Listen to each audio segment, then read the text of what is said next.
1793 সালে ব্রিটিশ ভারতে চিরস্থায়ী বন্দোবস্তের নামে রাতারাতি ক্ষমতাবান হয়ে যান হিন্দু প্রভাবশালীরা। এরপর থেকে ভারতের বিভিন্ন স্থানে গরু জবাইয়ের মতো স্বাভাবিক বিষয়ও অস্বাভাবিক হতে শুরু করে। প্রথমে কসাইখানা বন্ধসহ নানা বিধিনিষেধের ঘেরাটোপে ফেলে, গরু জবাইকে নিরুৎসাহিত করা হয়। তারপর আসে সরাসরি নিষেধাজ্ঞা। গোটা ভারত জুড়ে সবখানে এটি না থাকলেও বড় একটি অংশে কার্যকর ছিল। এর মাঝে গরু জবাইকে কেন্দ্র করে বারবার ঘটে সাম্প্রদায়িক দাঙ্গা। ঐতিহাসিক একটি জরিপে বলা হয়েছে 1717 থেকে 1977 সালের মধ্যে নথিভুক্ত 167টি বড় দাঙ্গার মধ্যে অন্তত 22টি হয়েছিল গরু জবাই ইস্যুতে। এর মধ্যে সবচেয়ে বেশি প্রাণঘাতী ছিল 1893 সালের পাঞ্জাব দাঙ্গা, যেখানে শতাধিক মানুষের প্রাণ যায়। পাঞ্জাব, বিহার, বাংলা ও বোম্বে প্রেসিডেন্সিতেও বড় ধরনের দাঙ্গা হয়। এছাড়া আজমগড়, গাজীপুর, বালিয়া ও গোরখপুর এলাকায় গরু জবাই ঠেকাতে পশু ছিনতাই ও কসাইয়ের দোকান আক্রমণ করা হতো।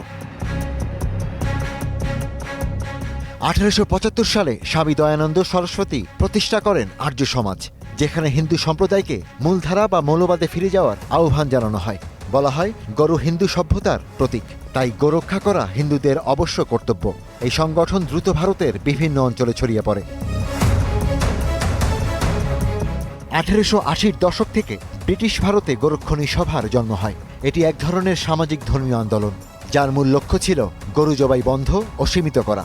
এতে অর্থায়ন করেন জমিদার, ব্যবসায়ী, পুরোহিত ও স্থানীয় প্রভাবশালী হিন্দুরা। তারা গরু জবাই বন্ধে প্রচারপত্র তৈরি, সমাবেশ, মিছিল ও নানা কর্মকাণ্ড পরিচালনা করতেন। ইতিহাসবিদদের মতে এই আন্দোলন অনেক এলাকায় সাম্প্রদায়িক উত্তেজনা সৃষ্টি করেছিল।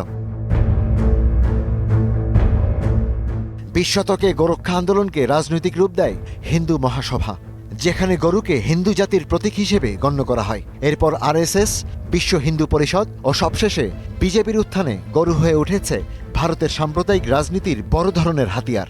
এরপর আরএসএস, বিশ্ব হিন্দু পরিষদ ও সবশেষে বিজেপির উত্থানে দেশটির অন্তত 13টি রাজ্যে গরু জবাই প্রায় নিষিদ্ধ করা হয়েছে। আরও অন্তত 6 থেকে 7টিতে নানা বিধিনিষেধের ঘেরাটোপে আটকে ফেলা হয়েছে গরু জবাই।